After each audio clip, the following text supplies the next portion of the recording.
South Africa is one of the most sophisticated and promising emerging markets globally, and the economy is steadily recovering since the COVID-19 crisis. The Presidential Investment Mobilization Drive, announced in 2018, was targeted to attract 1.2 trillion rand in new investment within 5 years. The pledges received since inception have come from big and small business alike and have amounted to roughly 2/3 of the investment drive target. To date, some 40% of the pledged investments have already been realized, and of the 152 investment announcements previously made, 46 projects have already been completed. 57 of the projects are currently under construction, while 15 projects are slowly progressing or have been put on hold as a result of the pandemic. So, let us investigate just how these investments are opening doors of opportunity across various sectors, including technology, mining, life sciences, automotive, manufacturing, and agro-processing industries. Technology is an important driver of productivity in South Africa. Technology startups have a significant role to play in this regard. The Cape Town Stellenbosch corridor, South Africa's Silicon Valley, contains 450 tech firms employing more than 40,000 people. A number of companies in this sector have jumped in and contributed to the Presidential Investment Mobilization Drive. Let's go see what companies like Teraco are doing. Teraco has, over the 3 years of its commitment to the Presidential Investment Mobilization Drive, expanded their existing facilities in Ekurhuleni and Durban and built new data centers in Ekurhuleni and Cape Town.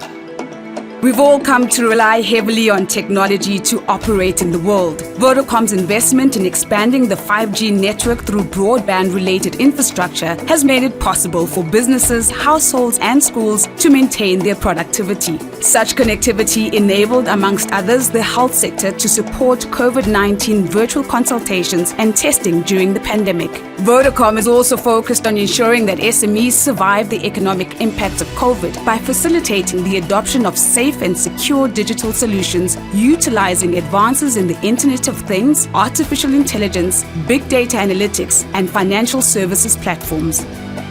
The diversified structure of South Africa's mining sector boasts an established minerals processing ecosystem and attractive development prospects for green minerals and metals value chains, creating a strong case for long-term investment in the mining sector. Key players in the sector include Anglo American, Exxaro, Renergen, Ivanplats, and Bushveld Minerals. The mining sector contributed 8.7% to South Africa's GDP in 2021 and 47.8% of total merchandise export earnings. The sector employs approximately 455,000 people. Renergen has put South Africa on the global stage as it becomes one of only 8 countries in the world producing and exporting helium. The Renergen plant, based in the Free State, will be the first liquid helium processing technology in the country. To date, Renergen has met all the initial obligations, exceeded the job targets created, and generated over 800 million rand in foreign direct investment. Ivanplats, through close collaboration with the Mogalakwena local municipality, has supported upgrades in social infrastructure such as water provision, sanitation, roads, and local skills development. The Platreef mine is situated in a water-scarce area, and through a memorandum of understanding with the Mogalakwena local municipality, have pledged to support the construction of the Masodi water treatment plant, from which the mine will secure grey water for use in mining and processing. This means that Platreef will have minimal impact on the ground and surface water reserves. Community members will also have access to potable water from the Masodi plant. Bushveld Minerals is a low-cost, vertically integrated primary vanadium producer. It owns 2 of the world's 4 operating primary vanadium processing facilities. Bushveld Minerals is making steady progress on the Bushveld Vanchem plant in Emalahleni, which started production in 2020, and the vanadium electrolyte manufacturing plant in the Eastern Cape is currently under construction and scheduled for completion in 2023. Exxaro's Belfast implementation project demonstrates innovation as the first mine in South Africa with a digital twin. Anglo American Platinum's investment is evident in the development and ongoing testing of their fuel cell mining haul truck, which is on track to be delivered to Mogalakwena in Mokopane, Limpopo. Its major milestones include the completion of mechanical integration of fuel cells and battery systems and the performance of high-speed hydrogen refueling tests. We hear from the CEO of Anglo American Platinum, Natasha Viljoen, as she shares the impact of COVID-19 and the progress being made notwithstanding. While COVID-19 infections and stricter lockdowns have impacted some of our project timelines, we remain on track to present our Mogalakwena expansion plans. I'm also particularly excited about the progress we're making with the hydrogen-fueled truck, which will be trialled at Mogalakwena later this year. The development of the world's first mine haul truck to run on hydrogen speaks not only to our market development efforts to stimulate demand for our platinum group metals, but will also play a significant role in cutting our carbon emissions by moving from diesel to green hydrogen over time. Life sciences companies continue to respond to a changing global landscape and strive to pursue innovative solutions to address today's challenges. Two of such companies that have raised their hand in line with the presidential investment drive are Aspen and B. Braun. In line with its commitment, B. Braun has built a new state-of-the-art facility that has enabled them to triple their manufacturing volume, where a significant portion would be produced for export business. B. Braun played a critical role in the production of sanitizers during the onset of the pandemic, tripling the current manufacturing volume, the majority of which is being produced for export to SADC, East Africa and Asia. B. Braun has also created over 100 new jobs, a majority of which were recruited through YES, our youth employment service, and come from disadvantaged communities, with more jobs to be created over the next 2 years. We caught up with the managing director of B. Braun, Mr. Jens Papperits, and we asked him why the choice of South Africa as an investment destination for such a growth industry. South Africa has been a growth market for us, also not just South Africa itself, but also the region, and potentially beyond that, especially for our sanitizers. There is a market even outside of Africa for us. So the main decision was the market, and we knew that we needed the efficiency of a new plant, the water and the energy efficiency that only a new plant with the most modern equipment available can give us, and that's why we did it. Aspen is a leading supplier of the J&J COVID vaccine. J&J has licensed its vaccine to Aspen, who will be launching Africa's first owned COVID vaccine under the brand name Aspenox. The investment, announced in 2018, provided Africa with much needed vaccine fill and finish capacity at a time when there was significant vaccine inequality. The plant, based in Gqeberha, is not only a leading global manufacturer for complex sterile products such as general anesthetics, but has produced 160 million doses of the COVID vaccine for the African continent. The ongoing investment in this site will provide a tremendous economic boost for the Eastern Cape. Let's listen to the Minister as he articulates the broader economic impact from this investment. The next step would be and should be for Aspen to get a licensing agreement to not only make the vaccine locally, but also to have rights of distribution. And then thereafter to commence the work to produce the drug raw materials themselves in South Africa. So that is my hope, Stephen, as the next big milestones. South Africa's well-established and diversified manufacturing sector contributed 13.1% to overall GDP and almost 45% to total merchandise export earnings in 2021. It employs around 1.1 million people.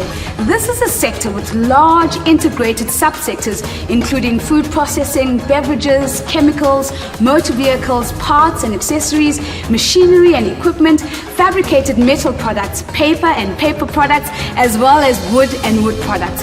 A great number of companies from this sector have embraced the presidential investment mobilization drive and are contributing greatly towards turning our economic tide.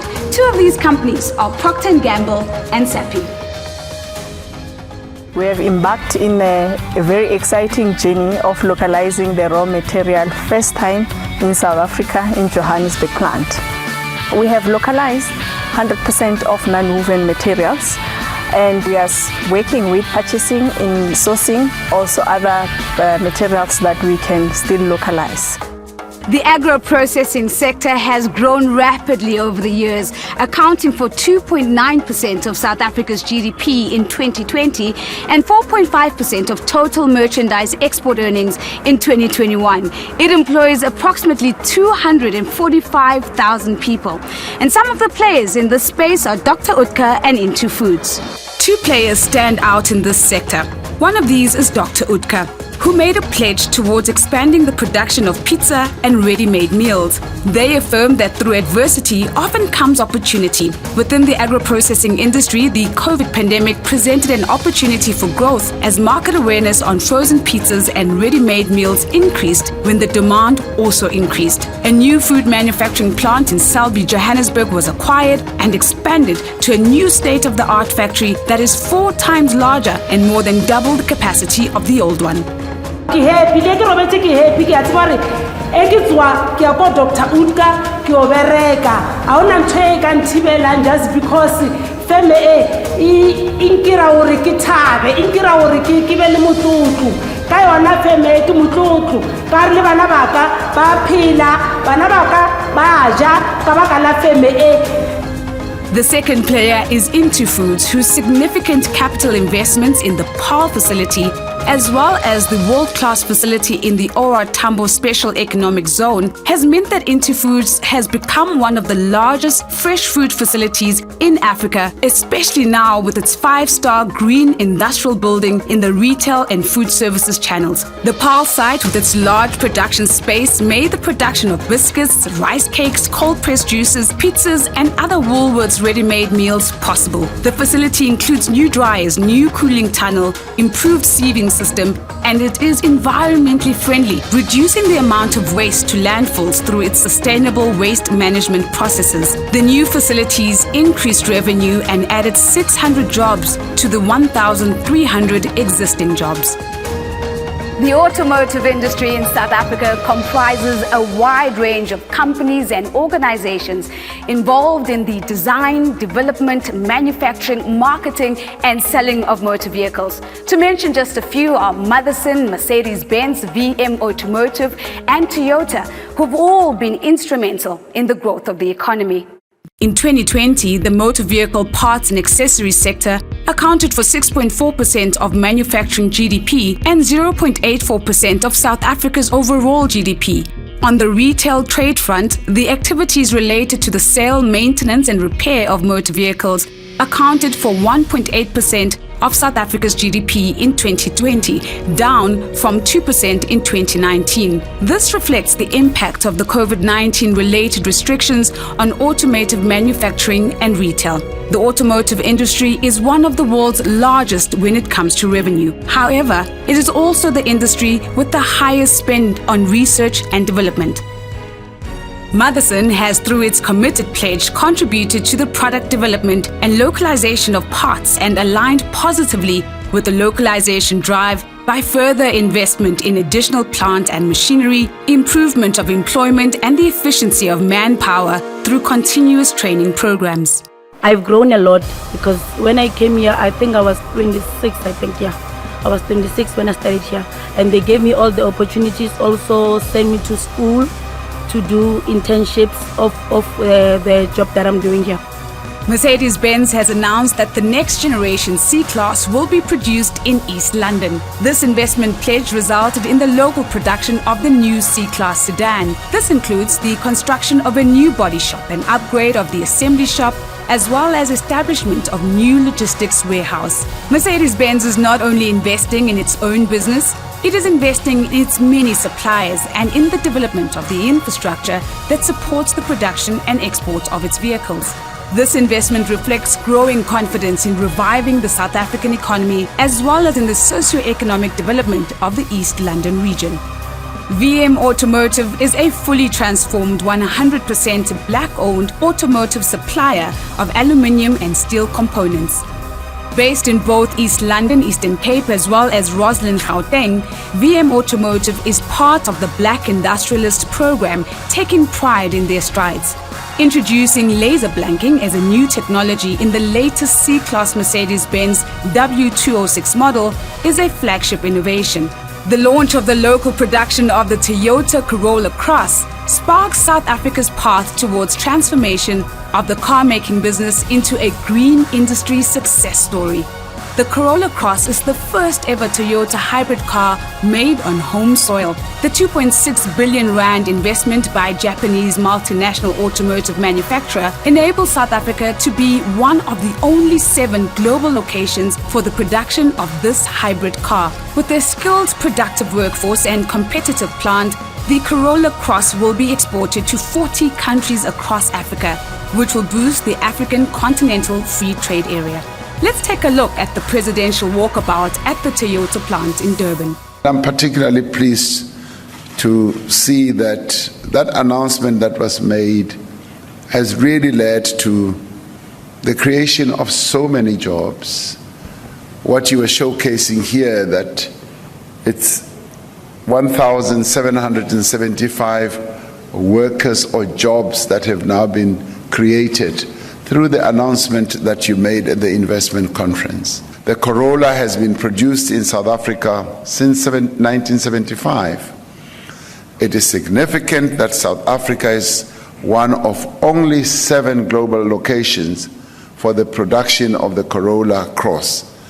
This is testament to the skilled, productive workforce and competitive plant here in KZN.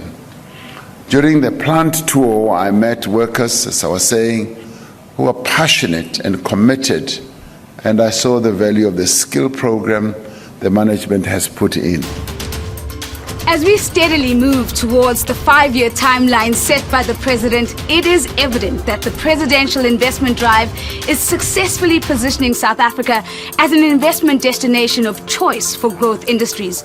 We have witnessed companies acting on their commitments and even increasing their level of pledged investments.